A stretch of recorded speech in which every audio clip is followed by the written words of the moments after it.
انشاءاللہ یہ محفل کا برکت ہے. انشاءاللہ اللہ تبارک و تعالی اس دینی تسگاہ کے افتتاح سے، اس کے اثرات سے ہمارے اس معاشرے کو مستفید ہونے کی توفیق عطا فرمائے. میں گزارشات عرض کروں گا اس حوالے سے. سورہ حدید میں اللہ تبارک و تعالیٰ کا ارشاد گرامی ہے، میں نے رسولوں کو بھیجا اس دنیا میں اور ان کے ساتھ ان پر قرآن نازل کیا تاکہ وہ معاشرے میں عدل قائم کر سکیں. بیشتر انبیاء میں اگر ہم غور کرتے ہیں تو ان میں ایک چیز کا ذکر کروں گا اور اسی سے موضوع پر آؤں گا کہ انبیاء کی بعثت کے مقاصد میں سے ایک مقصد تھا کہ اس معاشرے میں عدالت اجتماعی کا قیام، معاشرے میں ایک عدل قائم کیا جائے، ایک اسلامی نظام قائم کیا جائے معاشرے میں. نبوت جب ختم ہوئی حضرت رسول اسلام کے بعد تو امامت کا سلسلہ شروع ہوا. ائمہ کے کندھوں پر یہ ذمہ داری آن پڑی اور جب امامت امام مہدی آخر الزمان علیہ السلام کے پردہ غیبت میں جانے کے بعد تو حضرت کا وہ ارشاد گرامی کہ العلماء وراثت الانبیاء، کہ علماء انبیاء کے وارث ہیں. یہ وراثت جو انبیاء کے پاس تھی، جو ائمہ کے پاس تھی، اس کے وارث علماء ہیں. آج وہی ذمہ داریاں جو انبیاء کے کندھوں پر تھیں، جو ائمہ جن کو عملی طور پر معاشرے میں انجام دیتے تھے، آج وہی ذمہ داریاں ہمارے آج کے علماء کے کندھوں پر ہیں. تو وہ معاشرے میں انہی کی سیرت پر چلتے ہوئے اس نظام عدالت کی طرف کوشاں ہیں. ہر عالم دین مختلف اپنے اپنے ایک انداز سے. تو امیر المومنین علیہ السلام سے خلیفہ ثالث کے بعد جس وقت خلافت کی پیشکش کی گئی تو امام علیہ السلام نے فرمایا کہ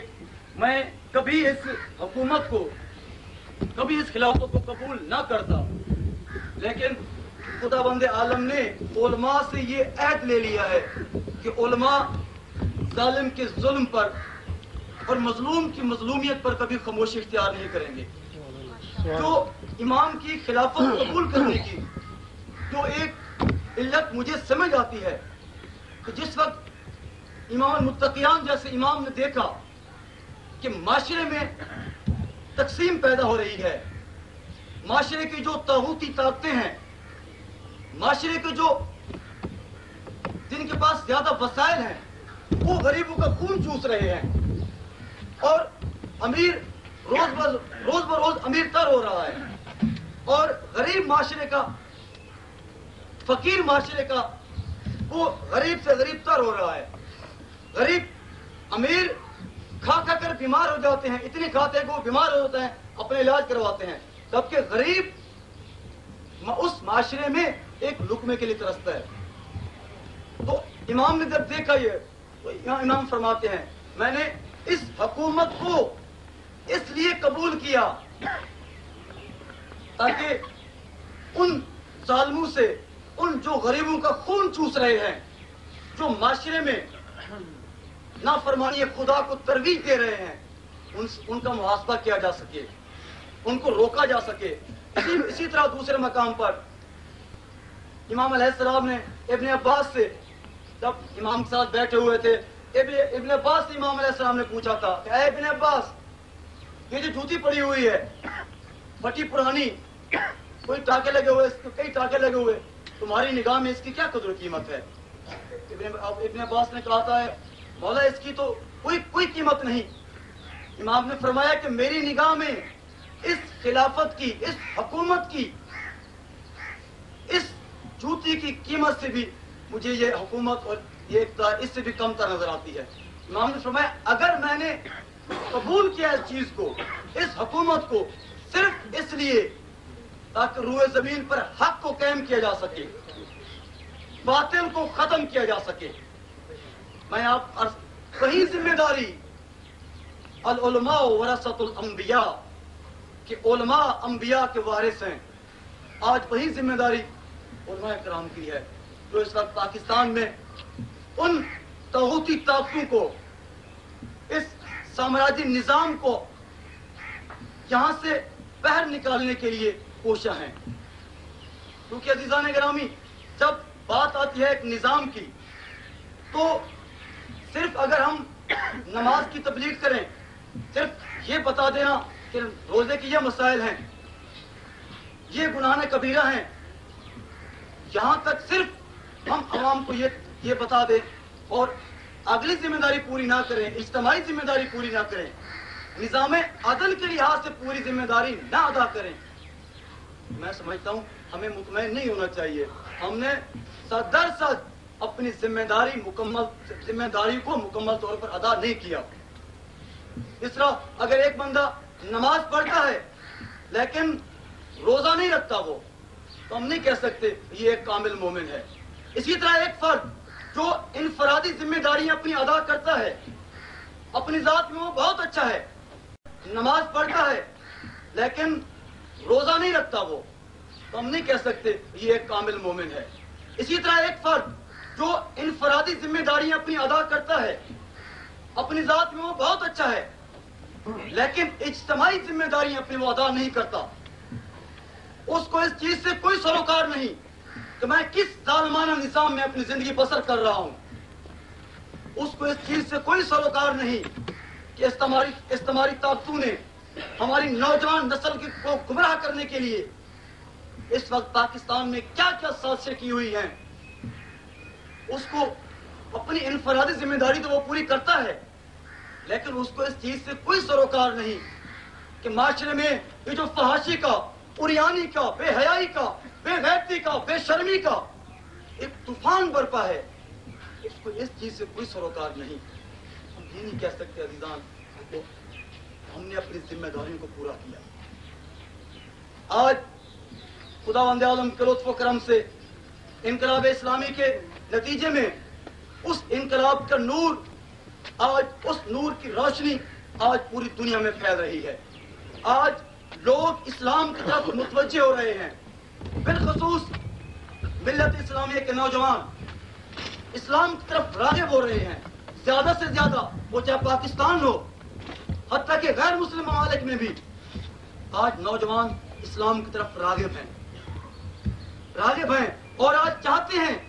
اس وقت ایران کو ہم دیکھتے ہیں، وہاں ایک اسلامی انقلاب، خداوند عالم کے دین کی عملی طور پر بالادستی ہر مومن کے اندر ایک خواہش ہوتی ہے، ایک خواہش ابھرتی ہے، کیا کہ وہ وقت بھی آئے گا کہ پاکستان میں بھی ایک اسلامی نظام آ سکتا ہے؟ کیا اس فاصلے کو فاجر معاشرے میں بھی اللہ کا دین بالادست ہو سکتا ہے؟ جب یہ چیزیں سامنے آتی ہیں تو وہی چیز ایک نظام کی ضرورت اس وقت محسوس ہوتی ہے۔ عزیزان گرامی، اگر ہم چاہتے ہیں کہ اللہ تبارک و تعالیٰ کا دین اس سرزمین پاکستان پر بالادست ہو، اگر ہم چاہتے ہیں کہ ائمہ خدا علیہ السلام کی تعلیمات کو عملی طور پر اس معاشرے میں اپنایا جائے، ہم چاہتے ہیں کہ قرآن مجید کو، قرآن کو عملی طور پر معاشرے میں نافذ کیا جائے، وہ دین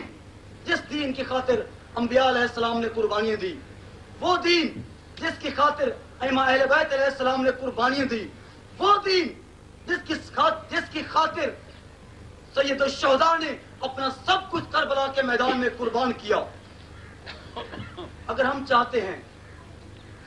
کہ ہم اس طرف آئیں تو عزیزان، تو پھر ہمیں ان مدارس کی طرف متوجہ ہونا پڑے گا۔ یہ مدارس ہمارے لیے اسلام کے ایک مورچہ ہیں، یہ مدارس، یہ مساجد، یہ امام بارگاہ، یہ اسلام کے مورچے ہیں۔ یہاں انہی مدارس سے آج وہ دشمن خوف زدہ ہے، استعمار خوف زدہ ہے انہی مدارس سے۔ یاد رکھیے گا، اگر ہم نے مدارس کو قائم نہ کیا تو کیونکہ استعمار، اسلام کا دشمن اس چیز کو سمجھ چکا ہے کہ اگر مسلمان حقیقی اسلام کی طرف متوجہ ہو گئے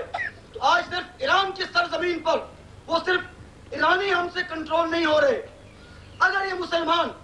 ہر جگہ پر اسی طرح اسلام کی طرف متوجہ ہو گئے تو پھر ہماری طاقتیں پاش پاش ہو جائیں گی۔ اس لیے وہ اپنی کوشش کر رہے ہیں کہ ایک روشن خیال اسلام دین لوگوں کے سامنے پیش کیا جائے، دین کی ایک بگڑی ہوئی شکل لوگوں کے سامنے پیش کی جائے، تاکہ لوگ حقیقی اسلام کی طرف متوجہ نہ ہوں۔ وہ کیوں اسلام کی بگڑی ہوئی شکل پیش کر رہا ہے؟ اس لیے کہ وہ دیکھ رہا ہے آج ملت اسلامیہ کے نوجوان متوجہ ہو چکے ہیں، کیونکہ جس وقت کوئی انسان پیاسا ہوتا ہے، اگر اس کو صحیح پانی نہ ملے، اگر اس کو خراب پانی مل جائے تو اپنی پیاس بجھانے کے لیے خراب پانی پی کر اپنی پیاس بجھائے گا۔ اگر ہم نے ان مدارس کے ذریعے حقیقی اسلام نہ متعارف کرایا تو وہ ہماری ملت اسلامیہ کے جوان دوسری طرف چلے جائیں گے۔ میں خوش قسمتی سمجھتا ہوں، کیونکہ جس وقت میں معذرت کا ہوں علی پور کے برادران کے سامنے اور یہاں تشریف فرمائیں، جس وقت میں علی پور کی حالت دیکھتا ہوں، بالخصوص علی پور کی نوجوان نسل کو، تو مجھے شرمندگی کے ساتھ کہنا پڑتا ہے کہ یہاں پر تربیت نام کی کوئی نظام نہیں سوائے ایک دوسرے کی ٹانگیں کھینچنے کے۔ ہماری ملت تشیع کے جوان بےروزگاری کا شکار ہو رہے ہیں، اور میں خدا بڑے اطمینان سے کہہ سکتا ہوں سیت پور ایک بیک ورڈ ایریا ہے، لیکن اللہ تعالیٰ کی مہربانی سے یہاں کی نسبت کئی گنا زیادہ وہاں پر کام ہو رہا ہے، بہت قلیل تعداد ہونے کے باوجود۔ لیکن افسوس ہوتا ہے کہ تحصیل بھر کا شہر کوئی نظام نہیں، کوئی سسٹم نہیں۔ میرے عزیزان، میں نے شروع میں عرض کیا نا، اس مدرسے کا افتتاح ہوتے ہوئے خوشی ہو رہی ہے۔ کیونکہ یہ جامع بعثت پاکستان جو مجھ ناقص انسان کی رائے ہے، تھوڑا عرصہ پہلے تک جب سوچتے تھے کہ کیا پاکستان میں بھی کوئی امید نظر آتی ہے، کچھ نظر نہیں آتا تھا، لیکن جامع بعثت پاکستان ان بزرگان کی کاوشوں سے، ان بزرگان کی محنتوں سے آج ایک امید کی کرن نظر آتی ہے کہ انشاءاللہ اسی طرح مدارس کا جال پھیلتا رہے گا، اور آنے والا وقت ہماری ملت تشیع کے لیے، ہماری ملت اسلامیہ کے لیے آنے والا وقت انشاءاللہ جس طرح ایران کی سرزمین میں آج اللہ کا دین غالب ہے، انہی بزرگان کی کاوشوں سے، تو ایک صحیح معنوں میں ایک اسلام سامنے نظر آئے گا انشاءاللہ۔ امیدوار عزیزان کہ اللہ تبارک و تعالی ہم سب کو عملی طور پر دین کی طرف متوجہ ہونے کی توفیق عطا فرمائے، ہم سب کو ان مدارس کی زیادہ سے زیادہ معاونت کرنے کی، ان کو مضبوط کرنے کی توفیق عطا فرمائے۔ بہت بہت شکریہ۔ صلوات محمد